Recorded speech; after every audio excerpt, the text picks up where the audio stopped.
Hello, everybody. My name is Ian Kirkpatrick. I'm an author, idiot, and loin streamer, and today I'm going to bring to you the reasons why indie books and really indie projects, or any books really, struggle to spread and really have any meaningful grasp in most cases. And as you can see, we got a pretty full house today. We got Ralph and Casey over on the left, and then I got my buddy Goromi here, and he has brought his bat because got to make sure that everybody stays in line because of today's topic. And you know what?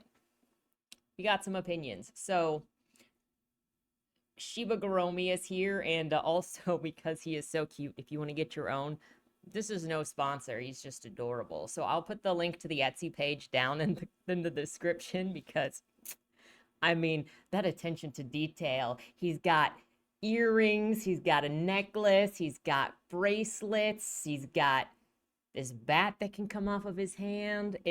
So anyway, this is where we are. But before we get started, number one, if you enjoy what I do here on the channel, please remember to like, share, and subscribe for more.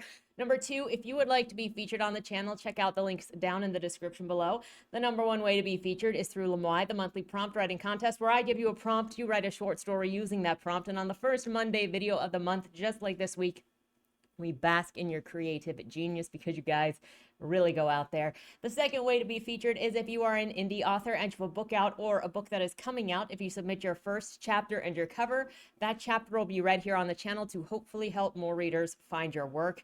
Discoverability is one of the hardest parts once the book is out there. The third thing is if you would like to check out any of my books, they're available at any of your favorite places to get books, including the local library upon request. And my newest book, Body More Zero, is coming out in October. Stay tuned for ARC copies. They will hit, and it features these two gentlemen right here, a pair of unlikely brothers, very opposites if it's not obvious, and their struggle. I'm looking forward to sharing it. I got some work to do on it before it goes live. I keep putting that away, but it's coming. With that said, let's jump into the topic today. And I've been mulling over different things that kind of stop a book from spreading, that kind of get in the way. And if you're new to the channel or you haven't watched much here, or this is the first video that you're seeing, it may not be obvious, but just as much as I write, I am also a reader. I mean, maybe I'm more so a reader because I definitely read more books than I write, and I talk about them. And the funny thing is, I stopped calling my book reviews a while ago because somebody got really mad at me for calling them book reviews when they didn't feel like what I do is book reviews. And so then I was like, okay, fine. I let somebody bully me out of using the word book review. And that kind of goes into the topic of today because there is a lot of questionable stuff. And it's funny because as a reader and a writer, my reviewer status, my reader status never actually comes up to insult me so much as being a writer is used to dismiss what I have to say. So it's great. There are a lot of reasons to not do what I do, and I don't recommend it, but also that's why we've got the muscle here. So we're going to get into reasons why projects struggle, because one of the things that often comes up in the conversations that I have is like, why is everybody still talking about Star Wars when everybody clearly hates Star Wars, when it's only Star Wars and name only now, or any of these other legacy projects that have been taken over by people that don't care about them and just want to ruin them. And yet it's so hard for something new to penetrate the market, to penetrate discussion. Like, where is anybody who has been complaining for the last 5-10 years about wanting new creative work? And instead of actually looking at the tens of thousands of millions of creative ideas out there of new games and books and movies and independent projects, it's a bunch of people then instead continuing with the legacy projects that they know are failures, and then saying that creativity is dead in general. So why is it really so hard to get indie stuff off the ground, and especially indie books? Like, indie books are unlike any other indie project because indie games can take off. They can go in the Steam store, they can actually raise, they can be done by one person and have much easier success than most indie books. And we'll get into some of the different things that I've observed. If you have anything to add to the list, I'm looking forward to your comments down below. But let's get into the things that I have noticed. Number one, and this is especially going to be for indie books since my specialty is in books and not movies or video games. Like, I play video games, but my industry is books and reading. So the number one reason why indie books fail or struggle to flourish is that people want to talk about what they're reading, but there's no one to talk about the book with, which makes it feel worthless. I think it's very often that people forget that reading is actually a group activity, because reading actively is a one person activity. However, talking about the book is something that makes the book really worth reading. Beyond having an emotional response, maybe, or going through that adventure, it's getting to share that experience with somebody else that makes it feel really, really worth it, that brings it to the next level. Even when I don't enjoy a book, and obviously if you look at my backlog of book reviews on this channel, I don't enjoy a lot of books, but the book discussions that come out of reading those books, or the observations or the exchange of information that comes with those books, that's what makes the books so much more fun to read, or so much more worth it. A lot of people might be like, why do you finish so many books that you don't like? Because I want to talk about them. Also, because I try to give authors the benefit of the doubt to like show me the full arc of what they were trying to do before I judge their book. I often even try to finish series unless it's really, really, really bad, because maybe something that was set up in the first book that I questioned actually gets answered in a later book. And I wanted to give the author the best chance to show me what they were doing in order to judge the elements that were given to me. So when people read a book, if it's a book that nobody's heard about, then it gets harder to justify reading it, because you're going to want to talk to other people about it. And a lot of people don't want to be that first person to start reading that book and then have to be like, I'm going to recommend it to these other people. Now, aside, that's not saying everybody. And I've had books that were recommended to me, like Bringer of Light was recommended to me by Effie Reads Books because she really, really liked it. I've recommended The Origin of the Sky. I've recommended Saint Gregory. I've recommended a couple of books on this channel, and even books that I didn't particularly like, I still recommend reading if you're interested in the ideas, because you might find them more entertaining. They might tickle your pickle more than they tickled mine. And reading is so subjective that you can get just completely different experiences. And that's part of where discussion is the fun thing. You know, as long as discussion sticks to being about the book and, not attacking people. Number 2, books take a while to read. So with a movie, you can sit down and you can watch it in like 1 to 3 hours. With books, I mean, some people are speed readers, but at least for me, when I'm reading and I'm taking notes, it can extend the time it takes for me to read a book by 2 or 3 times, because I have to stop and I have to write what I'm thinking, or I have to write what's happening, and then I can continue. And so that takes like a book that would normally take maybe 5 to 7 hours to taking double that or triple that in some cases. It depends on how much I have to write. And then there's like, I obviously have a list of a backlog of books, and I've had to tell people, look, thank you for recommending. I feel like such a letdown because I can't read books fast enough to get through my backlog, and I feel like I am not doing a good enough service to get books read. But at the same time, then I end up burning out because I have this book and this book and this book that I don't necessarily want to read, but I want to read it as a service to getting it out there, to discussing the book. And then when I hit like this last week, a week or two ago, actually it was when I did the group of 5 books, that week I was just having difficulty reading any book. I just could not. I would read a page and it would just go right out my head. It was impossible. And I think I hit book burnout. And so I've kind of had to take a break, and I've switched. I still have to reread Lolita for the discussion with Effie, so I'm kind of a little bit behind on that. But I haven't been able to read a lot of the other books that are in my backlog because I've kind of had to take a break from reading. And then I've actually switched to reading a book that I had a personal interest in, as opposed to like what's in the backlog that's more of a duty read that has to do with kind of the series of themes that I'm looking at. And so I've switched to that book, and I'm actually really enjoying it, but I'm not reading it as dutifully as I probably should be to get through it. And but I'm really enjoying it. I'm enjoying the way that it's written, and I can't wait to bring you that story and the discussions in that book, because I think it'll be really fun. I mean, it's a dark subject matter, but I really like the way that the author has written the narrative, and I'm very excited to show you what they have done with the book. But if you're waiting for me to read your book, I'm very sorry that it's taken me so long. But that's also a reason why indie projects struggle to take off or to get talked about, because reading takes so much longer to do. It's not a visual medium, so it's harder to talk about, whereas with movies, you can like put clips and stuff on the screen, and it's more engaging than just like looking looking at me talk. Some people do way better things than I do with book reviews, where they've got, like the marker board over here with all the character faces, and they do a bunch of expressions and voices, and there are different ways to make book reviews more engaging in general, but that's off to the side point of books just take time to read. And if you've got a backlog, it takes even more time to read. And you can get through books a lot faster if you're not taking as many notes and you're just speeding through them. But then I don't feel like I'm giving books the time that they deserve when I'm speeding through them that much. Now, there are some books that I don't want to do full hour, 2 hour long book reviews on. I just would like to read them so that I can share them with the community. But I'm not there yet because I have quite a few books that I do want to do deep dives on that I'm still working through, like the book that I'm doing right now and some of the others on the current theme. Don't worry, I'm not going to do Lolita because there are way more, because there are plenty of reviews on YouTube for Lolita, deep dives and everything that are done by people who are so much smarter and educated and researched on the book than I am, that I don't think I could add anything new to specifically the discussion of Lolita. But I have other things that I will be bringing up. I don't know how many of you guys are super into reading or read that much.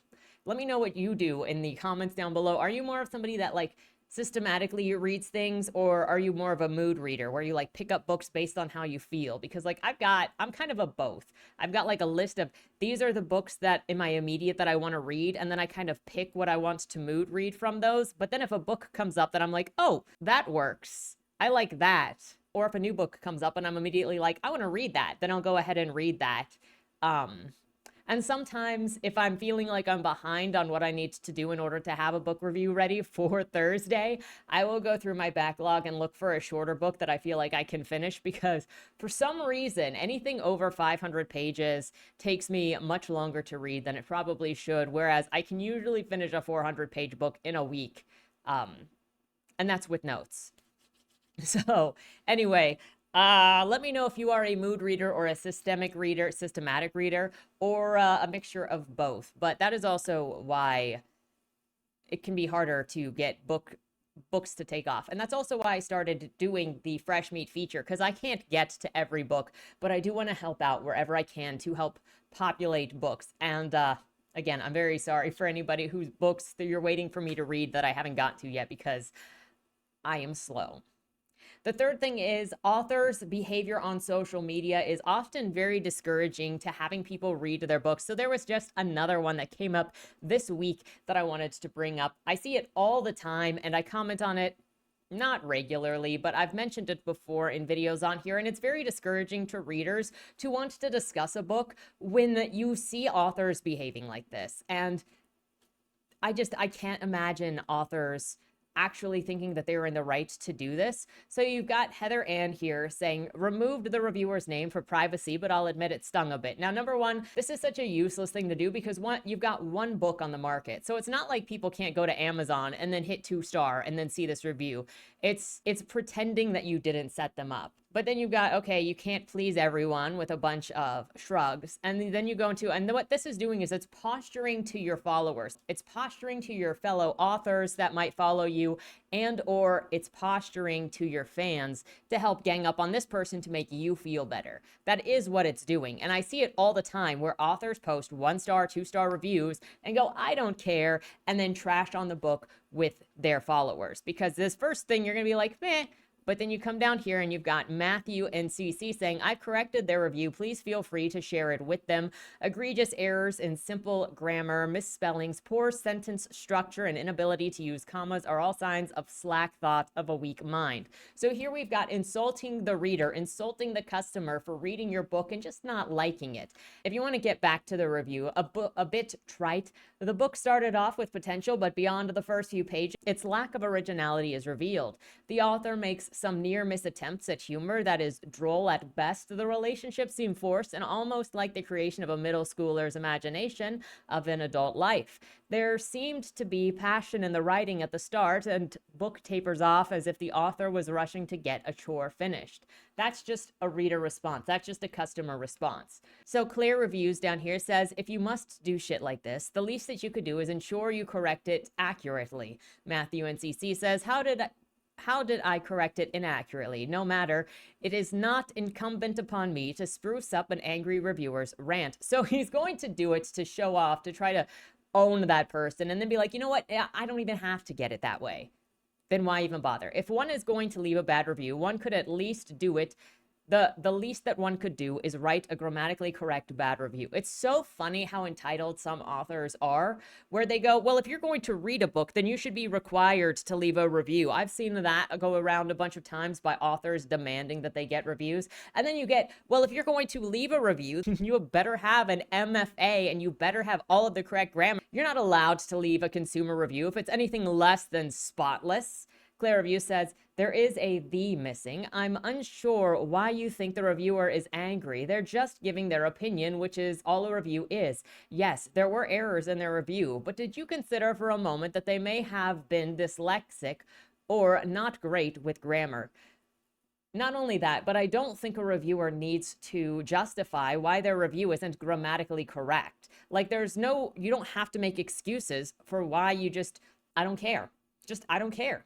So then you come here to Heather Ann, the original author of the tweet, and she says, and why would I give a shit about the possible dyslexia of someone who didn't even purchase my book and yet felt so inclined to leave such a poor review, which BT dubs was more about me than the book. Also, not angry, just bitchy. Matthew says, as an author spends a shit ton of time and emotional energy writing and publishing, the very least a reviewer can do is run it through a spell check. And I know that they're angry about as much as you know they are dyslexic, unless, of course, you are the reviewer. So Matthew thinks that you, as the customer, owe the author some kind of duty for just doing something of your own free will. And this is, one of the things that is going to, well, there are a couple of things here that are going to discourage people from spreading anything about your book.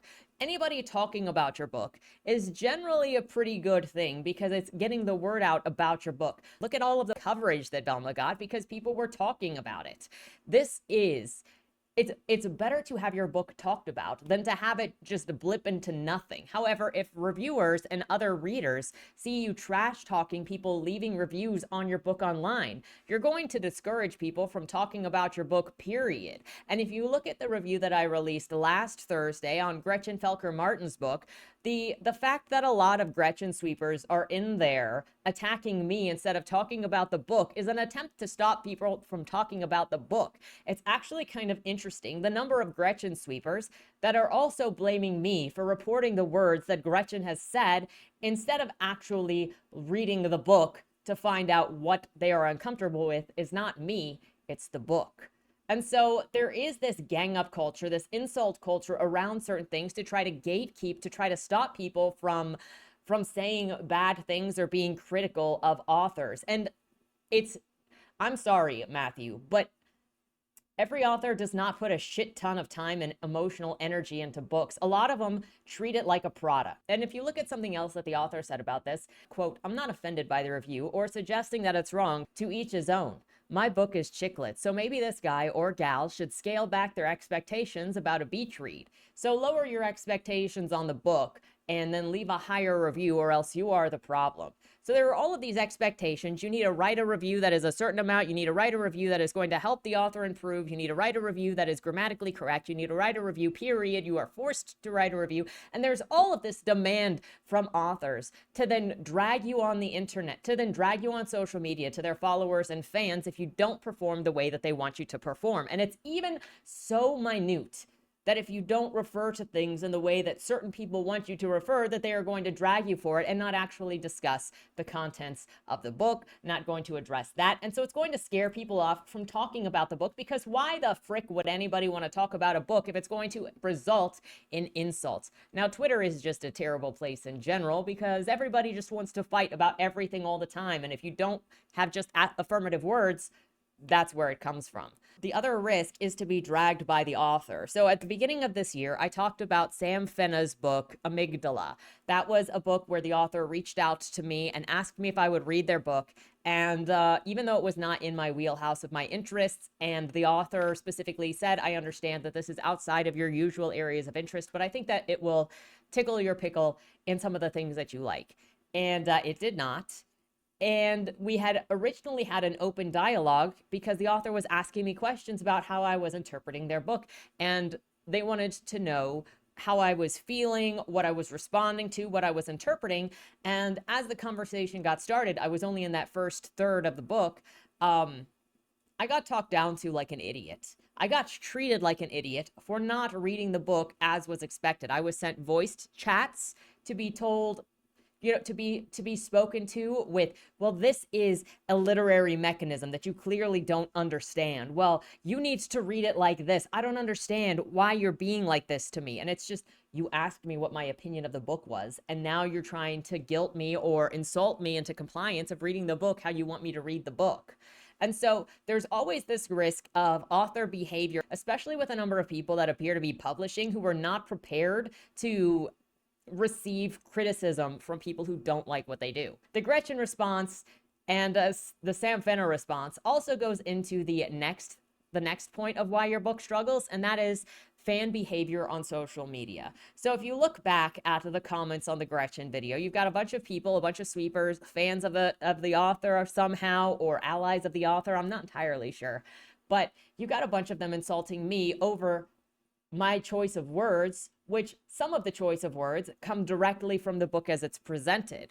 But none of them will read the book. None of them will listen to the review. None of them will go and listen to the comments in the book. Instead, they would prefer to attack me. And fan behavior is enough to sour anybody. If you've been around the channel, you might have seen a couple of different instances of this happening. I've gone through it with the Ripaverse, where in a lot of cases earlier on with ISOM 1 and 2, there were a couple of people that passionately came in to call me names and call me too stupid to understand and all other kinds of bias. More recently, in my Yaira review, there were people that were coming at me because I disagree. There were people who hate the Ripaverse that were insulting me because I disagreed with their assessment of a scene. So not only is it fans on social media, but it's anti-fans on social media, because people will build this assumption of who you are and what they want you to say. And if you don't say what they expect, they're going to come after you to try to push you into that direction. I've also been gone after by Shad Brooks fans for Shadow of the Conqueror. So often do the comments revolve around you're ignorant, you're a liar, assuming intent, assuming malintent, rather than understanding that we're going to approach a work of art differently, with different perspectives, and observe the contents of the stories in different ways. Now, because I write a lot in first person, and also because of my background, I don't just trust what people say. So when I'm reading a book, I'm not just going to trust what the characters in the book tell me. I'm going to watch the elements work together or against each other, and I'm going to determine whether or not the narrator is reliable or unreliable. That singular aspect is enough to change an entire reading of a book. And in some cases, it doesn't seem like certain people understand. They just don't want you to go after the author. Another area in which fans on social media can sully things is every time I've brought up first person perspective in the last couple of months, I've been told it's inferior, it's a gimmick, it's bad, it's only what newbie writers do because they can't do any better.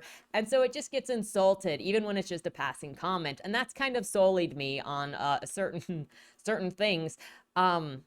Specifically, fantasy fans have sullied me a little bit on, I'm not going to insult fantasy fans in this video. I might get a little spicy sometimes because I get fed up. But I know plenty of great people that love fantasy, and fantasy is a genre that is applicable and enjoyable to so many different people. But that's not going to change the fact that in many cases where I have said I'm just not a fan of fantasy, I have been questioned over and over again about, well, what do you mean by fantasy? And then told, well, that's not actually fantasy. Well, what do you mean by medieval? Well, what do you mean by D&D? D&D is not actually fantasy, though. And so every single time I have been kind of browbeaten when I've said I don't really like fantasy, general fantasy. It's been an interrogation to try to tell me that my interests are incorrect, or I have no idea what I'm talking about when I'm talking about my interests.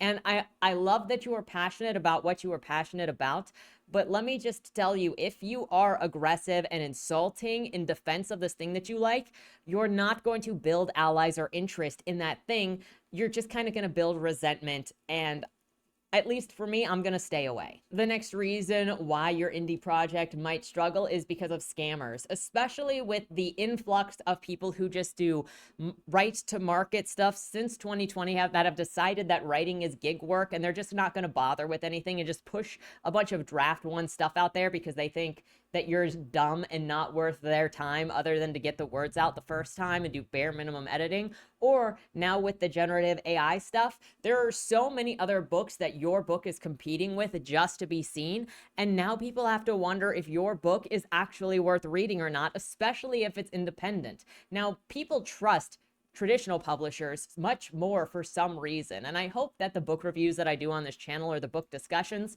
kind of show that just because something is traditionally published doesn't mean that it's going to promise a certain quality. I mean, it's actually going to promise bare minimum of like editing and formatting so that there are not like major editing errors, but it's not promising a good story. And so your book is going to struggle because fewer people are going to take a chance on something that hasn't already been talked about, that doesn't have backers behind it. And so even just getting off the ground is harder.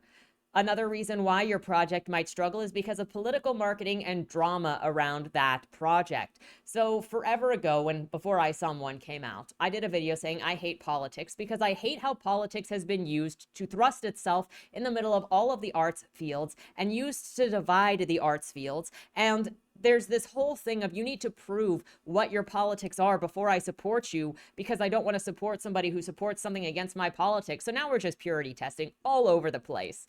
And so your project is not going to get off the ground unless you show your allegiance and you are the right kind of person to have those allegiances that people want to support. Then you've got the drama, which goes into fan behavior as well, because when there's all of this background garbage going on that people want you to take into account when you're just talking about a book, you're going to feel like it's a complete waste of time. You don't want to get freaking involved with any of it because you're going to be talking about a book and then they're going to come into your comment section and say, well, what about all of these things? Why aren't you talking about these things? These things matter in the context of the book, but it's like, those are all personal belongings. I don't have to care about somebody's personal drama to read about a book, to talk about a book. And for me specifically, I supported quite a few comic books back in like 2020 and 2019. Like you saw with George Alexopoulos' books, Mary Sue, and I got George's newest book that he worked on with Razor Fist called Ghost in the Badlands, and Monty and I will be reading that together and going over it. And we also have the first two Cyber Frogs of the newer Cyber Frogs, so we plan to read and review those as well. But that's because I already had those. I just love George's work though. However, I've been kind of disheartened by George's online takes, because as he's gotten into the more political leaning crowd, especially the more right leaning crowd, it feels like his expressions, his words have gotten more extreme and more dismissive and more, it's harder to want to follow anybody when they just post extreme stuff that is just to insult people all the time. And you're like, I don't even know if you're joking. Like, his characters and like the characters of Mary Sue were so charming and the art was so charming. And George Alexopoulos' expression work is so good that I'm excited to look at what Ghost in the Badlands is, though I have no idea what to expect for Razor Fist's writing. But I believed in this indie market years ago, so many years ago. Even I was using all of the alt media websites to keep up with alt groups of writers. However, I got disillusioned pretty quickly with people saying, well, if you're going to be in our writing community, then you can't do critical reviews of your peer of anybody else's work because it's us against the mainstream. But that's not the kind of person that I am. With all of the stuff that's come out recently with Comicsgate and the Rippaverse and some of the behaviors of people, it's just made me feel more and more every single time that it's a waste of time to invest in any of these groups that are like, no, but we're different. You know, you got BasedCon and you got Iron Age and you got this thing and that thing, and they're all politically marked and motivated.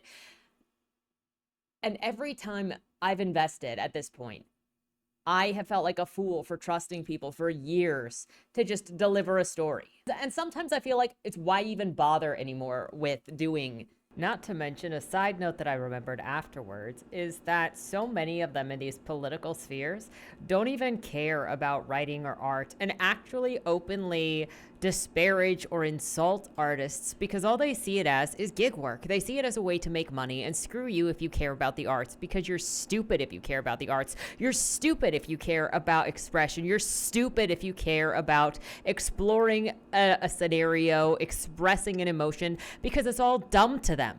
They want you to prove to them financial, economic value specifically, because they don't see a value in art. They don't understand why art is popular. They just see a product to be pushed and money to be made and you to be replaced. And it pisses me off so much that I ever trusted any of these people, when all they care about is using people. And a bunch of them are bottom feeders with zero skill, the political kind. The political opiners with nothing better to do, the political for sport, the political up front, is they will see the talent and skill that somebody has developed because they spent time learning the arts and caring about the arts. And all those political minded people will do is look at how they can use you. And if they can't use you, they'll discard you. And that's how it always is. They disparage. If they can't use, they discard. And that's why so many especially are leaning into the generative AI, because now they don't have to deal with a person, with treating a person with respect and dignity for the amount of time that they spent learning their craft. Now they can just pump out garbage, having stolen from your labors and time, so that they can line their pockets by running scams on other people. This stuff. Now, I love reading, so I'm going to continue doing what I do, but I'm never going to be a part of a group. I'm never going to be tempted into being a part of a group. And at this point, if anybody like puts a label on them for this is a type of movement, I'm going to be like, I don't want any part of this. So the political marketing and the drama can feel like a waste of time, because also there's like political marking on books. So if you like a certain book or dislike a certain book, people want to assume your politics, which I also think is what happened in some cases on this channel, where people assumed my positions about me because of how I responded to one book, and then they see how I respond to another book and they're like, who are you? Or they see my response to one book because they're a new reader or a new viewer, and then they assume everything else about me. And it's all just so dumb. Done with it. But that's going to stop people from talking about a book, because they're going to worry about how they are judged for what they're talking about. And I've experienced that tenfold. I'm not even a big channel. Another reason that might make your indie project struggle is the current way conversation is. Everyone is so poised to take everything that you say in whatever way means that they can choose your alignment, mentality, perspective, and paint you as an enemy. Gretchen is an example. Ripaverse is an example. Shadow of the Conqueror is an example. Critical Drinker's book is an example. Honestly, I was expecting the ALA books to go over worse than they did, but apparently the only people that care about the ALA books are the news people and the political people that want to use banned books as a segment, because nobody in my comments that's mad at me for certain things is actually looking at the banned books and the contents of the banned books. I cover books all over the political spectrum, genre spectrum, indie spectrum, trad, fiction, nonfiction, and don't think that I haven't noticed the comments that are around hooting when I say what people want me to say in a political way, and that turn to insults when I don't say what's expected of me, because there's this expectation that you can't say certain things, that you should be a certain way, and if you violate that, then you're something else, and it's time to take you down. Look, I've plenty noticed the assumptions made on me on Gretchen's book. The right wing likes to call me a tranny if I don't say what they want me to say. And then the left wing over here is gonna call me whatever, a bigot, whatever they want to call me. So it's funny. A lot of people try really hard to be as kind as they can and to just talk about a book. But when everything that you say becomes a liability for somebody assuming that you're a terrible person because you're talking about a book, I'm not going to apologize for addressing a book. I'm not going to apologize for addressing the contents of a book. I'm not going to apologize for quoting a book. I'm not going to apologize for asking questions about a book. But people are going to try to make every statement that you say that they don't like into a political bludgeoning tool to beat you into submission, because you don't want to be called something bad, do you? You don't want to feel like a bad person. It works on most people, because good people don't want to be assumed bad people. And it's manipulative and it's disgusting, and it turns book reviews into this thing that it never should have been. The media game in this or trying to gotcha everyone that they hate obviously shows in how people respond to others that they disagree with. It's a monster that's fed itself, and it hurts everyone and puts everyone in an assumed position of being against you if you disagree on anything, on just even the smallest thing. They go, whoa, wait a second. Now I gotta question if you are actually evil because holy shit, we're not the same person. I'm sorry, we're not the same person. Actually, I'm not sorry. That's part of the beauty of life, is getting to share in our different perspectives. And I hope at some point the temperature can come down and you can get out of that psychosis. I'm not saying that I have all of the correct answers, but I do have a curiosity. And I think that's what matters more than trying to beat people into submission with emotional weapons in your search for power. Curiosity is what makes us better people and helps us understand things. At least that's my perspective. Feel free to disagree, because that, again, is the beauty. But don't think I haven't noticed. And fortunately, because of my mental disposition, my mental disorders, it's a little harder to coerce me a little bit. I know I already said that I stopped using book review. I still use book reviews sometimes, but I've had it. And I'm going to create a space the best that I can to open conversation and have these book reviews that can just be about the books, that can be about spicy questions, so that we can get over this. You're not a bad person if we disagree, okay? I'm not going to call you that. If you call me that, I'm not going to care. I'm just going to be disappointed in you that you couldn't take a second to be an adult, that you couldn't take a second to be emotionally mature, and instead had to resort to this bullying, to this playground behavior. And if it doesn't matter that I'm disappointed, then have a great day. The next thing that kind of goes into the previous point, it's an addiction to anger. People want to be mad. What I've noticed in watching some of the popular, or, you know, checking in with some of the popular media analysts, if you want to call them that, the political media analysts, and the responses people have, is people want to be angry. People want to feel offended because they feel like being angry and offended somehow gives them more authority over others. It somehow makes them more powerful, which takes me back to a comment in My Dark Vanessa made by Mr. Strain, where he says, as a culture, we treat victimhood as an extension of childhood. So when a woman chooses victimhood, she is therefore freed from personal responsibility, which then compels others to take care of her,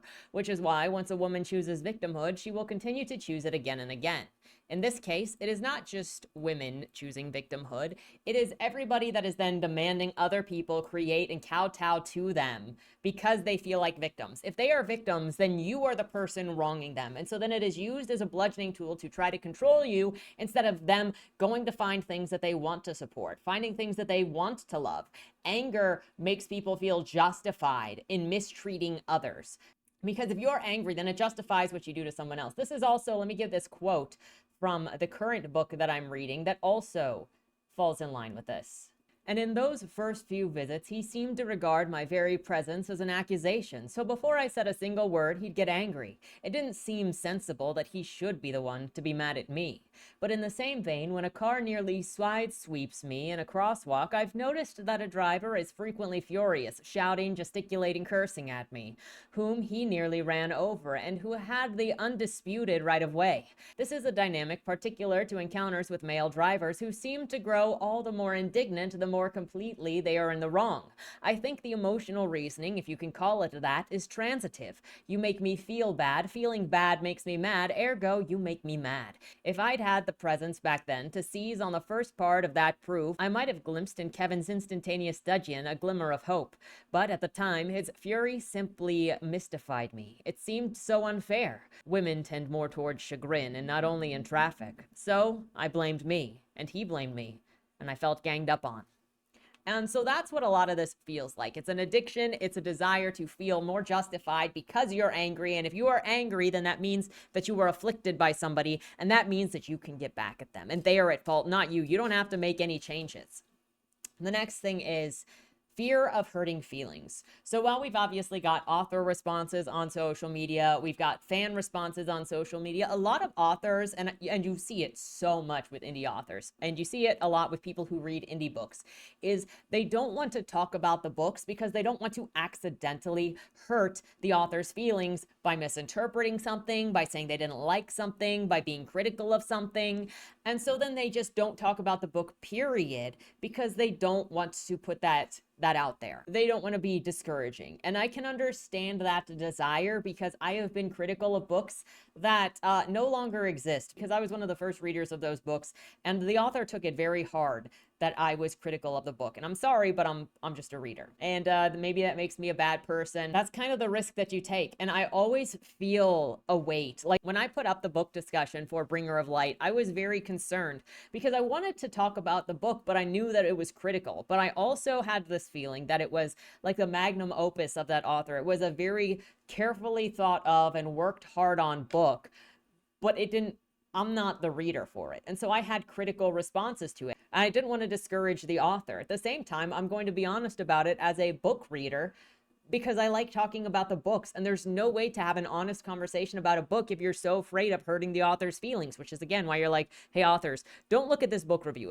If you are emotionally sensitive, do not read these. Do not listen to these. Do not anything these.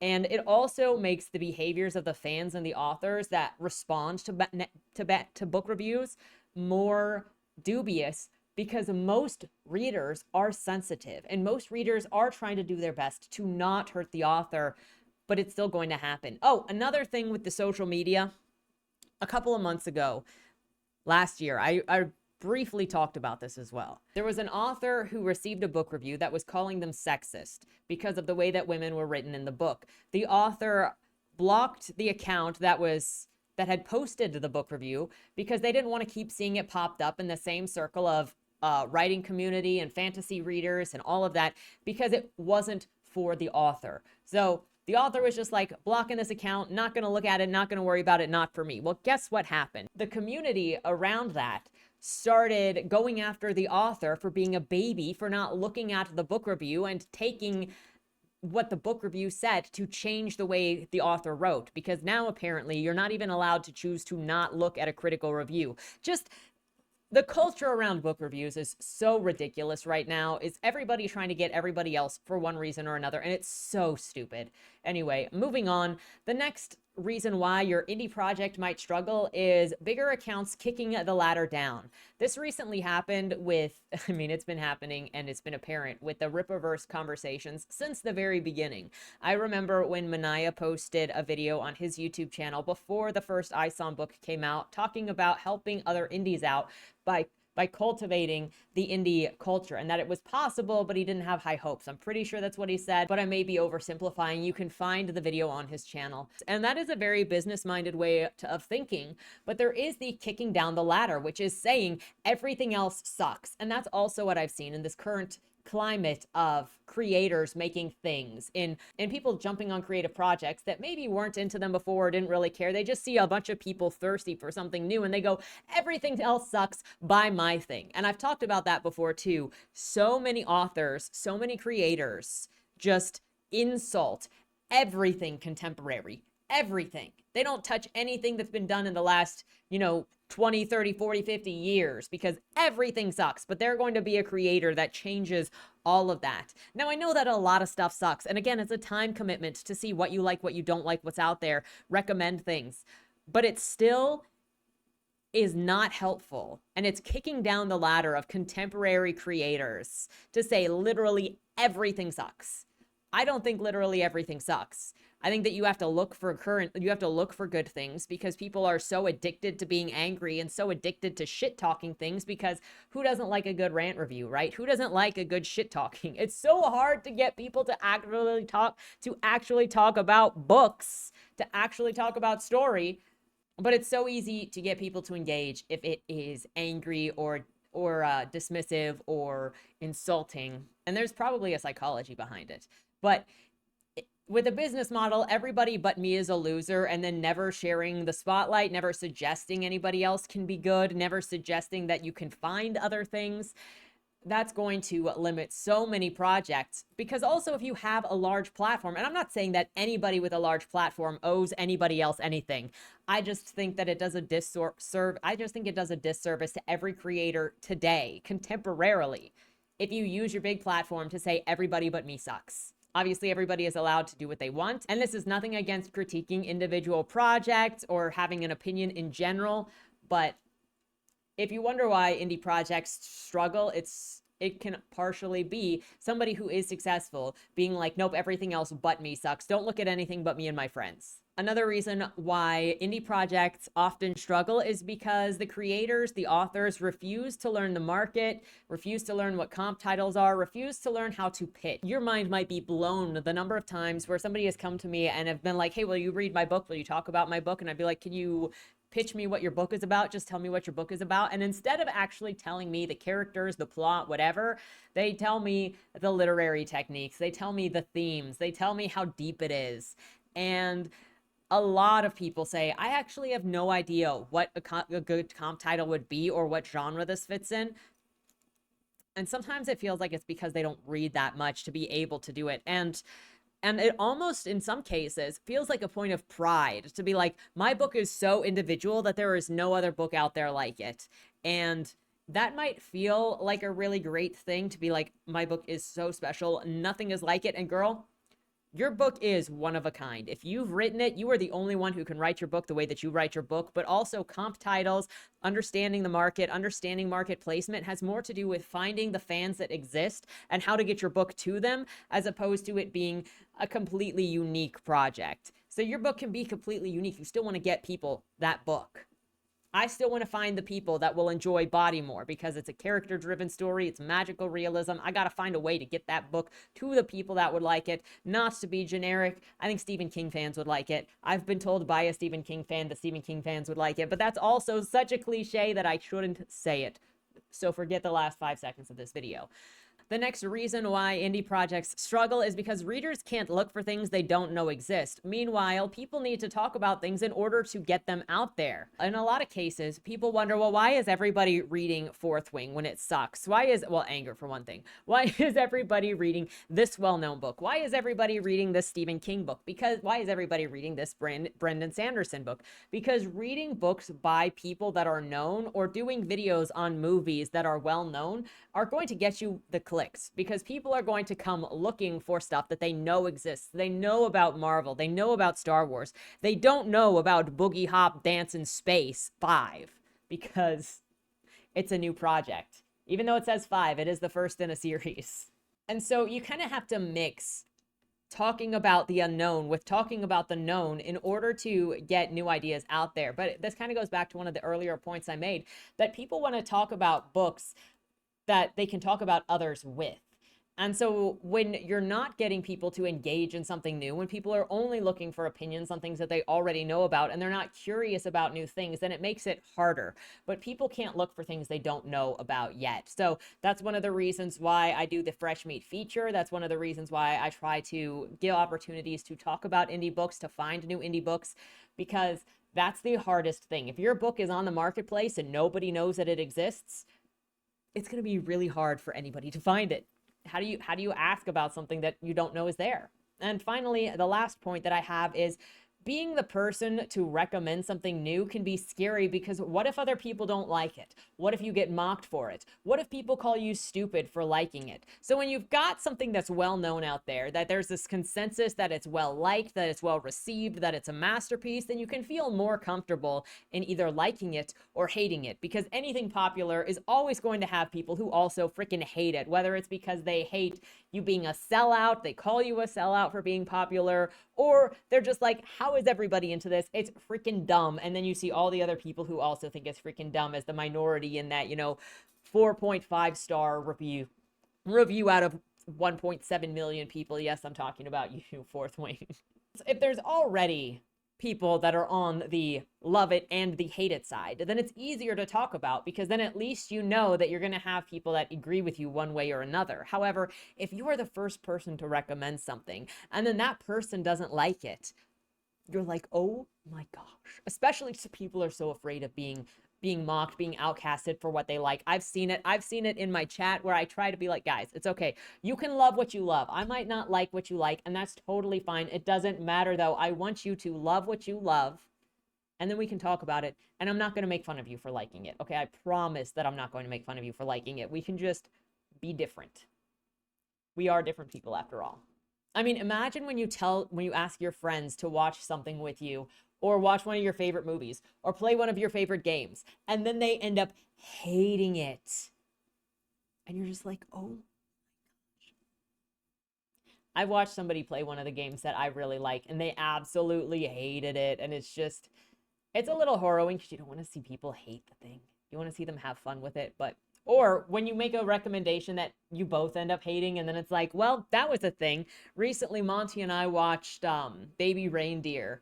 And I think it was initially brought to Monty's attention because Stephen King had complimented it, and a lot of other people had complimented it. Her and I hated it. It was, I mean, it could have been something. For me, there was too much sex in it for it to matter. Terry deserved better than what she got in that show. Danny was a terrible person that I had zero interest in following because he felt like a narcissist. He felt like somebody who was trying to create drama to drum up more drama. And then because it calls itself autobiographical or semi-autobiographical, I don't know how much of that is even real, especially after the Lawn Boy debacle. And then you get to some of the interviews with Danny where he says that it was happening to him and he thought, ooh, this will make a great story. So then you have to wonder how much of it he also made more out of than it was, and how much of it he egged on in order to create the story. So did he use other people to create a story? I don't know. I didn't like it. I thought the pacing of the show was actually really, really bad. And it's kind of weird that it also started as a one-man stage play and then somehow it got turned into a television show. Most of all, the pacing was so bad that it didn't connect things between the story. And I hate people using autobiographical or semi-autobiographical at this point because now it just feels like a lot of liars. But, you know, that's what's going to happen with Lawn Boy. I would just prefer that even if it's inspired by your real life, don't say that. It just makes me distrust everything because you're going to insert crap in there to make it more engaging than it really was. But I have a hard time really caring about characters like Danny. And it was hard to watch the way that he mistreated Terry throughout that. But also there were parts where Terry was being really catty where she didn't need to be. And then she would lose some sympathy. But for the most part, Terry was much more mature than Danny and deserved better than Danny. And, well, that's where that ends. But anyway, that goes into recommending a show and then us both being disappointed and being like, well, here we are. And so then it's scary to recommend stories to people that nobody knows about or new stories because what if you get mocked? What if you get dissed? What if you get called stupid? It happens a lot. So those are reasons that I have observed that might be why your indie project struggles. It's so much more dramatic than it needs to be. It's literally just books, guys. It's not that serious. With that said, let me know. Have you experienced any of these? Have you experienced any other things that you think might make it harder for an indie book or an indie project to flourish? How to spread it around? Because really what the thing is how do you get your stuff out there? And obviously, I don't freaking know. I have like 6 books. We'll see. We'll see if the problematic books in the future help anything other than get people questioning my morality. Because I'm working on some things. But with that said, thank you so much for watching. Have a great weekend and don't die. Was that Wayland Cross in the trunk? Do you know, or is that something that's still being figured out? The person in the trunk was not Wayland Cross. Is he in trouble? We don't know who did it, but as the owner of the car, the longer he's missing, the worse it looks for him. Cross isn't a killer. For the last couple of years, the average number of murders in Baltimore has been over 300, and it's been going up. Mind you, that's only whatever the badges count as official murder, and believe me, there are people that don't count when they die. Wayland? If you're down here, tell me. I'm not talking to the badges, I've been looking for you. They found a body in your trunk. Why? Did you do that? To the left, plain black letters read along the wall. You walked in the corridor. Once that ends, you chose the dark is on the right. My vision goes blurry, flickers black and black and black for longer intervals until I can't see anything at all. I'm not screaming anymore, but my voice echoes back to me. Where the hell am I? You're dead, Josephine. Even smart people do stupid shit sometimes, right?